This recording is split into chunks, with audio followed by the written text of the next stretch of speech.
você que é algo que eu creio que pode nos impedir de pegar tudo isso que a gente viveu nesses 3 dias, juntar isso, colocar no nosso coração, juntar com os sentimentos, juntar com as nossas emoções, sim, mas transformar isso em realidade, isso em algo vivo e trazer aqui, para a nossa mente. Porque muitas vezes nós ouvimos boas palavras, somos tocados no coração, choramos, somos movidos para aquele ambiente, para aquele momento de 10, 20 minutos, mas no outro dia voltamos a ser quem éramos. Sabe por quê? Porque a palavra entrou só no coração, mas não veio para a mente. É interessante que a Bíblia diz que você não tem que renovar o coração, você tem que renovar a mente. Porque é a mente que tem que comandar o seu coração, não é o seu coração que tem que comandar a sua mente. Entenda isso. E em nome de Jesus, pelo texto que nós lemos, como Paulo diz, que esquecendo-me das coisas que para trás ficam, prossigo para o alvo. A primeira coisa que eu quero compartilhar com você nessa noite, que é algo que pode te impedir de pegar tudo que você viveu nesses dias e transformar num estilo de vida para os seus próximos 50, 60, 70 anos de vida, 80 anos de vida que você tiver. Primeiro é, não se apegue ao passado. Repete comigo, não se apegue ao passado. Não se apegue ao passado. Se nós pararmos para analisar, muitas pessoas na igreja, muitos jovens, ela está falando de juventude mesmo em si, sabe, frustradas nos seus sonhos, sem perspectiva de um amanhã, porque não é porque tem recebido um bom alimento hoje, não, porque tem. A gente tem caminhado pelas igrejas louvosas a Deus, porque o Espírito Santo, a mesma unção tem caído aqui nesse lugar, tem caído em outras igrejas, em outros lugares, porque é o mesmo Deus, é o mesmo Senhor. Mas o que tem nos impedido de viver isso nos nossos dias seguintes, após essa ministração, querido, é porque estamos presos ao nosso passado. Eu quero te dizer no nome de Jesus hoje que você se liberte do teu passado. Não há nada, e eu digo nada, com umas 4 letras maiúsculas, nada que possa, ou que você tenha feito no seu passado, que você tenha vivido, que você tenha feito, que você tenha falado, que você tenha, sabe, cometido de maior atrocidade que você pode pensar, nada pode te impedir de viver aquilo que Deus tem para você no seu futuro. Aleluia! Eu quero que você saia daqui hoje com seus sonhos reavivados em Deus. Eu não estou falando apenas de sonhos ministeriais, não. Não estou falando de sonhos de 4 paredes de uma igreja, porque isso é muito pouco, querido.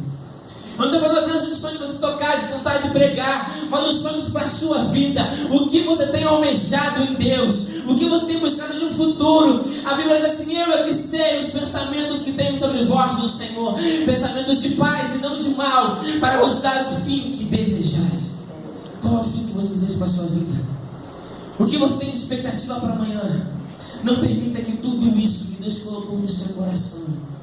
Mas Vinícius, será que foi Deus que colocou no meu coração? Será que esse sonho que está no meu coração se realmente é de Deus? Eu vou te dizer algo para que a sua mente seja renovada e para que você nunca mais questione isso. Se isso que está no teu coração, esse teu sonho, não ofende ninguém, não é algo que é contra a palavra de Deus, é de Deus. Porque a Bíblia diz o seguinte, o pastor Luciano Subirá fala muito sobre isso. Ele diz o seguinte: é Deus quem opera em nós tanto querer quanto o realizar. Aleluia! Se a vontade que tem no seu coração hoje por um futuro é algo para abençoar você, para abençoar outras pessoas, isso é de Deus. Nem questiona, porque é de Deus. Porque na nossa carne nunca vai ter algo para abençoar as pessoas. De nós mesmos nós somos egoístas. Mas você precisa se libertar do seu passado. Como Paulo diz, esquecendo-me das coisas para trás ficam. Nós temos costume, sabe, de dizer, vir para a igreja chorar, ouvir uma bela palavra e falar: Senhor, eu quero viver um novo tempo. Mas chega amanhã você começa a se remoer. Mas aquilo que eu fiz, eu não sou digno. E o que eu tenho vivido, não importa o que você fez, até mesmo antes de entrar aqui hoje. Se você entender essa revelação, você vai sair daqui transformado. O teu passado nunca mais vai ser uma sombra no teu caminho. O teu passado nunca mais vai ser uma pedra de tropeço para o teu futuro. Lembra do ladrão da cruz? Jesus estava ali nas últimas cenas da crucificação de Getsemane. Jesus está ali crucificado. E dos seus 2 lados tinham 3 cruzes no Calvário. A de Cristo no meio tinha 2 ladrões, um de cada lado. E eles estavam ali condenados pelo mesmo crime, eram ladrões. tinha a mesma sentença sobre eles. Eles estavam na mesma condição. Eles tinham um passado parecido. Tinham errado, tinham cometido, tinham matado de repente, tinham roubado, furtado, tinham sido condenados por mão, mas estavam ali para ter a mesma condenação, ter o mesmo futuro. Mas o que mudou o futuro de um para o do outro foi a postura que ele teve naquela hora. Porque um virou para Jesus e falou assim: se tu é mesmo o Deus, o reino de Deus, desce daqui e nos livra também. Fazendo isso como um desdém para Jesus. Sendo que o outro olhou para ele e falou assim: eu creio que tu és o rei. Senhor, lembra-te de mim quando entrares no paraíso. E Jesus falou assim: em verdade eu te digo que ainda hoje comigo lá estarás. E é interessante, porque esse cara não falou: Jesus, te aceito. Ele não veio à frente e falou uma oração que a gente costuma dizer: Senhor, eu te aceito, escreve meu nome no livro da vida. E a gente faz toda uma celebração, um negócio para que a pessoa tenha um encontro com Jesus. Eu não vejo esse cara fazendo nada disso. Ele crê que Jesus era o rei. E ele falou: Senhor, lembra-te de mim quando entrares no paraíso. Os dois tinham o mesmo passado, estavam sujeitos ao mesmo futuro, mas o que determinou que cada um deles foi viver a eternidade foi a postura daquele momento. Eu quero te dizer: não importa o teu passado, importa a tua atitude hoje. É a atitude do teu coração hoje que vai determinar o teu futuro em Deus. Aleluia! Glória a Deus! Esquecendo-me das coisas que para trás ficam, prossigo para o alvo, para o prêmio da soberana vocação em Cristo Jesus. Querido, você precisa almejar o teu futuro em Deus. E o futuro, ele não é apenas um tempo. Não é apenas, eu sei que é um tempo, mas não é apenas um tempo. O futuro é um lugar que para você alcançar, você não pode simplesmente esperar ele chegar. Porque se você parar e esperar o futuro chegar, você não pode escolher que futuro ter. O que vir é lucro. Agora, quando você entende que o futuro é um lugar que você precisa buscar alcançá-lo, você começa a correr. E aí essa palavra começa a fazer efeito. Esquecendo-me das coisas para trás, fica, prossigo, corro em direção ao alvo, corro em direção ao futuro. Querido, Deus tem tanta coisa para você viver. Você que está aqui, que é jovem, que é adolescente, que é homem, que é mulher, você tem tanta coisa para viver em Deus ainda. Deus quer te usar com tanta força, com tanta intrepidez, com tanta autoridade. Eu quero te dizer que o problema não está em Deus, porque a palavra foi liberada igualmente sobre todo mundo. O que determina o que vamos ou não vamos viver é a nossa postura do hoje, do agora.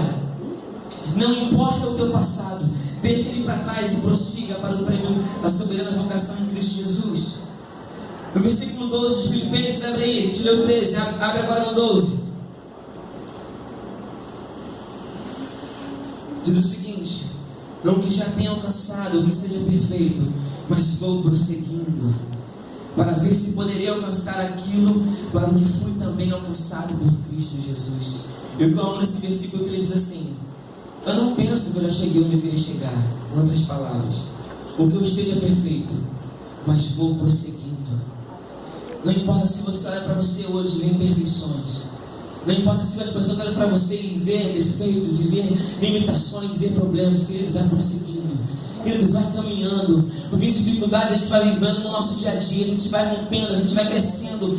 A gente vai tendo o nosso caráter transformado em Deus. Mas vai prosseguindo em Jesus. Eu quero te falar de algo que a gente falou na primeira canção aqui. Tem uma frase da canção que diz assim: será que é seu vizinho? Será que é seu patrão? Outra religião. E antes ele diz assim: a lei sobre os outros e a graça sobre mim. E é isso que a gente tem feito muitas vezes na nossa vida. A gente quer a graça somente sobre nós e queremos a lei sobre outras pessoas, mas a verdade é que a gente nem entende o sentido da graça. A gente não sabe a intensidade do que é graça. Sabe por quê? Porque eu tenho entendido algumas coisas e eu tenho percebido que a gente só aceita a graça de Jesus até quando ela confronta algo no nosso coração. Até que ela confronta a religiosidade que está impregnada dentro de nós. Abra sua Bíblia comigo aí no livro de Salmos.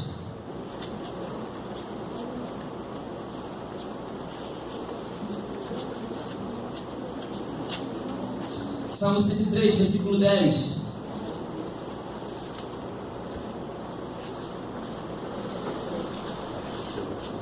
Aleluia. 103:10 diz assim: o Senhor não nos trata segundo os nossos pecados, nem nos retribui segundo as nossas iniquidades. Pois quanto o céu está elevado acima da terra, assim é grande a sua benignidade para com os que o temem. Quanto o Oriente está longe do Ocidente, tanto tem Ele afastado de nós as nossas transgressões. Versículo 13: como um pai se compadece dos seus filhos, assim o Senhor se compadece daqueles que o temem. E eu tenho percebido que na nossa vida, que a gente aceita a graça até que ela se confronta com uma lei dentro do nosso coração. Quando a gente acha que a gente é digno, nós já estamos a gente aceita. Quando passa daquele nosso limite que a gente mesmo estipula, a gente não quer aceitar mais a graça. A gente faz como o Cleiton mostrou aqui. A gente abre o guarda-chuva para se proteger da graça, porque a graça escandaliza o nosso coração. Mas eu quero te dizer o seguinte, querido: o amor de Deus, como diz o versículo que nós lemos, como um pai se compadece de um filho, assim o Senhor te ama. Da mesma maneira, e não é para aquilo que você tem feito, porque a graça não tem nada a ver com aquilo que você tem feito. A graça tem a ver com aquilo que nós somos. O André falou que de manhã que a gente precisa rejeitar esse título de pecador, e isso é algo, sabe, que causa muito conflito na mente das pessoas. Mas olha para o irmão e fala para ele assim: você não é um pecador. Olha para o outro e fala para ele: você não é um pecador. E isso é um jugo que a igreja não usa em você, amém? Mas que a igreja, a instituição, que a religião colocou na nossa vida: se você é um pecador, vai dizer você não é um pecador. Sabe por quê? Eu vou te explicar por quê. Porque eu posso trocar uma lâmpada, mas isso não faz de mim um eletricista. Você concorda comigo? Eu posso consertar um cano na minha casa que furou, mas isso não faz de mim um encanador. Eu posso cometer erros, tropeços, me levantar e continuar com o Senhor, mas esses meus erros não fazem de mim um pecador. Porque a palavra pecador, ela te dá um título, ela te dá uma identidade. Quando olha para alguém e fala assim: esse cara é encanador, eu estou dizendo o que ele faz da vida, como ele ganha a vida dele, ele ganha fazendo aquilo. Eu não posso dar para você e falar: Rose, você é uma pecadora, porque ela não vive disso. Não é isso que define ela. A Bíblia diz em Romanos 5, você pode ler esse capítulo todo em casa. A Bíblia diz em Romanos 5 que assim como por um só homem, Adão, entrou o pecado no mundo e condenou todos os próximos, da mesma forma, pela justiça de só um homem, a graça veio sobre todos os homens. E onde abundou o pecado, superabundou a graça de Deus. Aleluia. Você não é um pecador. Isso não te define, isso não é quem você é. Você é filho, você é santo, você é justo, independente dos seus atos. Mas deixa eu te dizer uma coisa: isso não te dá nenhum paralelo ou parênteses para que você viva uma vida, sabe, de promiscuidade, de erro. Muito pelo contrário. Se quando eu olho para alguém e digo que ele é, isso define quem ele é, o como ele vive. Se olha para você e digo que você é um santo, isso te define. Se você entende essa realidade, essa revelação de quem você é, não tem como você continuar pecando aqui. Porque um santo, o que faz um santo? Atos de santidade. O que faz um justo? Atos de justiça. Agora, o maior problema da igreja moderna são santos sem santidade. Você está conseguindo entender isso? Não é a falta de santidade que tira a sua identidade de santo, porque isso é comprado por Jesus. As suas práticas dizem se você tem santidade ou se você não tem. Agora, dizer que você é santo ou não é, isso não tem como questionar, porque isso é bíblico. Jesus pagou na cruz um preço, te fez justo e te fez santo. E isso carrega sobre nós um jugo, um fardo, que muitas das vezes para você que é jovem é difícil de entender. Sabe por que é tão difícil de um jovem se firmar na igreja? Porque quando um jovem chega na igreja, eu não apresento a ele quem ele é, o que ele pode em Deus. Não, eu digo só o que ele não pode fazer. E não é que a igreja é chata, porque se alguém vir para mim falar que o evangelho é chato, ele vai arrumar um problema comigo. Porque se um Deus que anda sobre as águas, que faz o paralítico andar, que faz, sabe, o cego enxergar, o surdo ouvir, isso é chatice, eu não sei o que é adrenalina. O dia que você orar para alguém, que Deus dê essa oportunidade, você orar para alguém, a pessoa levanta na cadeira de roda e sai andando, você me diz que é chato, isso não é. Sabe por que a gente acha o evangelho chato muitas vezes? Sabe porque a geração acha a igreja muitas coisas chatas? Não é porque é jogo de luz, não tem isso, porque não tem LED, porque isso aqui não muda ninguém. Isso não transforma a vida de ninguém, querido. Mas é porque quando as pessoas chegam na igreja, a gente apresenta para ela um kit de regras. E fala assim, você não pode, você não pode, você não pode, você não pode, você não pode, você não pode. Peraí, mas então o que pode? Porque nada pode. Só que a questão não é o que não pode. A questão é quem você é. Você está conseguindo entender isso? A questão não é o que você pode ou o que você não pode. Quando eu digo, o Cleiton daqui uns meses vai ser advogado. Quando eu digo quem ele é, quando ele exerce o título de advogado que ele tem, ele já sabe o que pode e o que não pode fazer. Não é isso, Cleiton? Quando eu digo que alguém é contador, ele já sabe o que ele pode perante a lei fazer, o que ele não pode. Nós precisamos apresentar para as pessoas de quem elas são. E deixar que o Espírito Santo, sabe, com o tempo, vai renovando nelas, vai renovando, transformando elas vão entender o que pode e o que não pode. Mas nós chegar na pessoa e jogar em cima dela um saco de regras, que tem 50 quilos, e porque a hora de carregar, ele não tem força, e para carregar ele fica prostrado, ele está fazendo força, não consegue tirar aquilo do lugar. Deixa de ser um cristão, um jovem cristão, que apresenta para as pessoas o que elas não podem fazer. Apresente para elas quem elas são em Deus. Porque o que elas estão fazendo hoje não muda quem elas são. Porque quando Deus nos olha no céu, Ele não vê o Lucas, Ele vê Jesus. E através de Jesus é que Ele enxerga o Lucas. E é isso que justifica Ele. É isso que transforma Ele. E são essas duas coisas que eu acredito, querido, que pode te impedir de pegar tudo isso que você viu nesses dias, sabe, e voltar a ver quem você é. Estar preso ao passado e não entender quem você realmente é.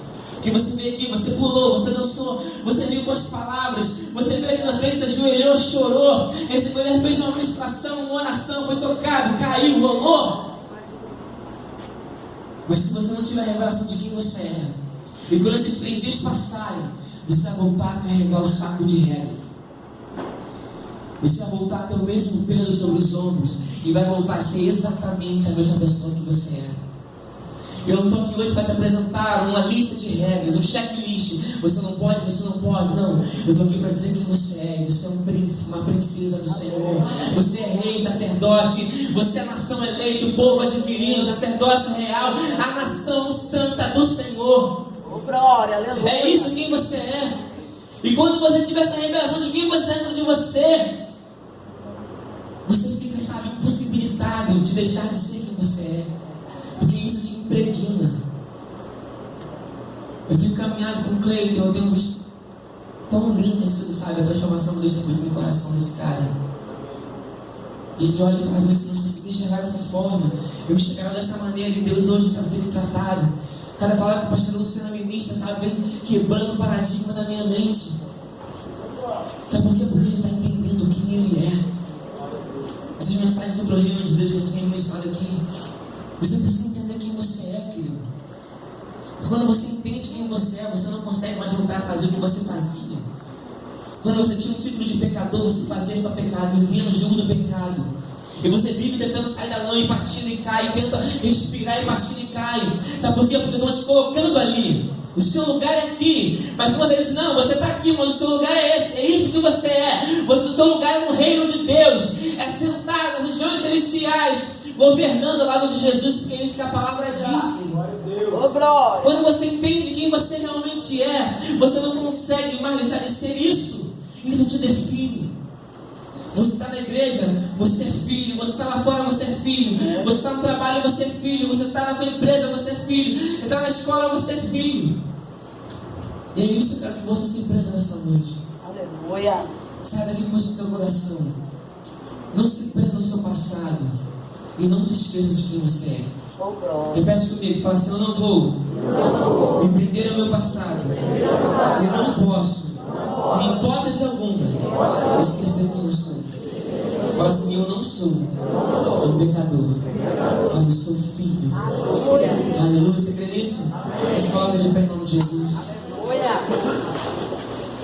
Fui chato? Fui cansativo? Se não fosse